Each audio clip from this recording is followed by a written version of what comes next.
What's going on, everybody? Rob Ferretti here. Living the dream, right? Like, I've got fun two-seater cars. I don't really have a fun four-seater car. So I went on Turo. Turo is the savior of fun cars, right? Because you can get some good cars at a reasonable price, but they come with hiccups, they come with headaches, and I'm experiencing one of those headaches right now, which I seem to be experiencing with every Turo rental I have. And I'm documenting every Turo rental I have, good, bad, or indifferent. I'll tell you about it. But the problem is they all end up being bad. Now behind me, look at this. This is a lovely BMW M3. And I was like, this thing's gonna be great. I'm gonna rent it. It's got 4 seats. I can shuttle more people around and have fun and go for a fun drive up in Bear Mountain. Then we start walking around the car and you realize, like, no, I'm not. Like, that was a pipe dream and it's not gonna come true. And why is that? Well, see if you would notice what I noticed on this car. And I look at the cars, and I remember like getting charged for windshields and everything, right? So I look at like rock chips in the windshield. This one's already peppered already. So I just make sure to document that. Do I care that the wheel is bent here? Like, look, this wheel got a bend right there, right? And the wheel in the back, this wheel, curb rash. Yeah, curb rash. So not a big deal, right? Then you go to the front, and you'll feel the vibration. When you have bent wheels like that, and then bent wheel on this side, right here. Yeah, another bent wheel. So curb rash and bend on the front wheel. So the wheels are pretty sharp, but that was like, you know what? The rest of the car looks okay, right? Like from 50 feet or 5 feet, car looks great. It's only when you get close to it and you start looking that you become very concerned, which is what I am. And damage doesn't bother me, right? Like this is damaged, this here is smashed up. This here is smashed up. So like I get like a free pass on that theoretically. Like I can further damage it and it's not a big deal. Not that I damage cars, but I'm not concerned about that because I know how to document cars. What I am concerned about is safety. Now, when you see a car that hasn't been maintained all around, you start adding that stuff up and you have to look a little bit closer to make sure you're driving a car that may not be serviced, but you want to make sure that it's at least safe for the rental that I have. This one is not. Look at this.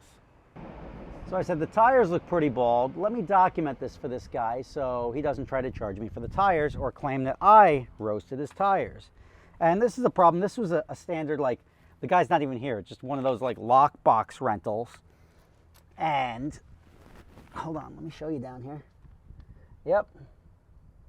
Down to the cords. Now, bald tire is one thing, right?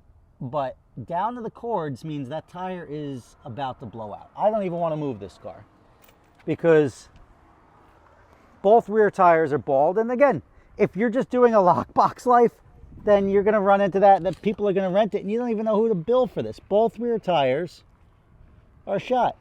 And most people would just take the rental. They wouldn't know. They see it outside and they're driving it. But what they're driving is unsafe. Turo is allowing people, and they can't control this. They're not companies.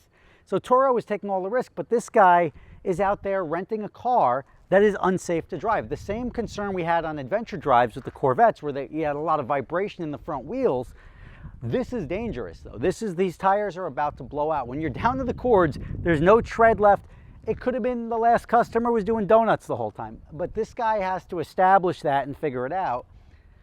I wasted my time. And it's not like I can just say like, hey, all right, this one's no good. Let me take this car over here. I can't. I'm 45 minutes from my house in the middle of who gives a damn.